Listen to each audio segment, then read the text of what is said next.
हम जोर पे ज्यादा बात करेंगे, वो भी बड़े जोर के साथ, जोर लगा के। तो मैंने इनसे कहा, आकाश से जब मैंने कहा कि जोर में कितना जोर है, और ऋषभ ने कहा अभी कि जोरदार मजा आएगा, जैसा आकाश ने भी कहा।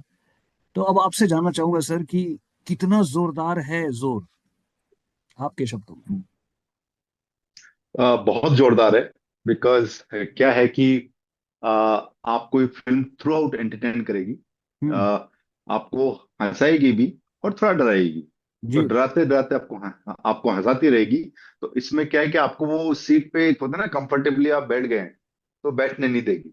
You have to constant, you have to see these both of them, the way they are, you know making noise. You cannot miss them. दोनों ने इतनी मस्ती करी है, और उसके बाद एक दूसरे को इस तरह से दोस्ती यारी में कैसे बचाया जाए, और फिर कैसे एक दूसरे दोस्ती में मारा जाए, इन दोनों ने बड़ा जबरदस्त काम किया है।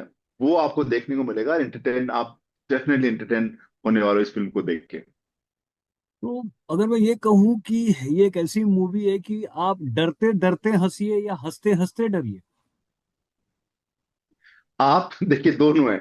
आप कहीं हंसते हंसते डरेंगे, और कभी डरते डरते हंसने लग जाएंगे, क्योंकि इस तरह का माहौल बनता है कि आप डरते थे अचानक ऐसा। कभी ऋषभ ऐसा चीज बोल देता आकाश को, आकाश बोलता ये तुम ये क्या बोल रहे हो, कभी आकाश ऋषभ को बोल देता ये क्या बोल रहा है। अरे सामने अपने zombies खड़े हैं, तुम लोग क्या कर रहे हो। तो आपको डरते डरते भी हंसना है, और कभी हंसते हंसते अचानक जोम्बी आए तो आपको डरना डरना भी पड़ेगा। तो ये कॉम्बिनेशन है दोनों का। जी जी आकाश, जब मैंने ट्रेलर को देखा, मैंने आपको देखा, तो मैं यही देख रहा था कि मुझे ऐसा फील आया कि इसमें कहीं ना कहीं जो डर दिखाया गया है, या जो करेक्टर्स है, वो जेन जी, इन्होंने अभी जॉम्बीज की बात की अभी तुरंत, तो जेन जी का असर भी मुझे दिखाई दिया, वो करेक्टर्स मुझे ऐसे नजर आए।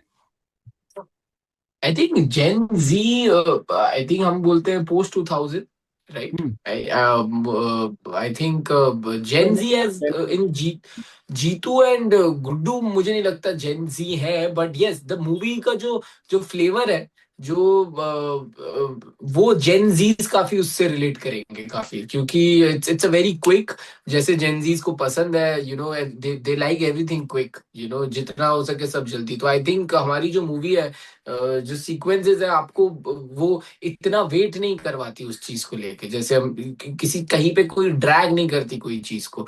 तो आई थिंक जो जेनजी फ्लेवर की आप बात कर रहे हैं, वो वो जेनजी ऑडियंस तक बिल्कुल उसकी सुर जो है वो पकड़ी हुई है फिल्म ने। तो मुझे लगता है ऋषभ को ज्यादा मजा आएगा इस फिल्म को करने में, क्योंकि आप ज्यादातर एकदम सटल रिएक्शन के लिए भी जाने जाते हैं कि तुरंत से कुछ। जी। हाँ मतलब हाँ, ये सच बात है एक्चुअली। मुझे लगता है कि मैं ज्यादातर एक सटल परफॉर्मेंस के लिए जाना चाहता हूँ, और मैंने वो कोशिश भी की है throughout my career, and that is something that I also really enjoy doing. मुझे हम्म। बहुत मजा आता है। But at the same time सच ये है कि जब मुझे मौका मिलता है कॉमेडी करने का, या हल्का ओवर द टॉप फ्लेवर कुछ करने का, उसमें भी मुझे इक्वली मजा आता है। सो हाँ, मुझे मजा बहुत आया। डराना जरूरी क्यों था? यार मुझे ऐसा लगता है कि पता है यूजुअली होता क्या है कि आई थिंक समटाइम्स कुछ कुछ कुछ फिल्में जब बनती है ना, they are also for just a breather. Sometimes office going लोग जो होते हैं, या फिर जो लोग अपने काम पर हैं बहुत वक्त तक, कभी कभी वो अपना जो इंटेलेक्ट है वो थोड़ा साइड में रख के एक फिल्म देखना चाहते हैं जहां पर उनको प्योर एंटरटेनमेंट मिले। And horror comedy as a genre, मुझे लगता है कि ये पूरी तरह से उस चीज को जस्टिस करती है। हम्म। हेंस ऐसी फिल्मों का बनना जरूरी है। हाँ।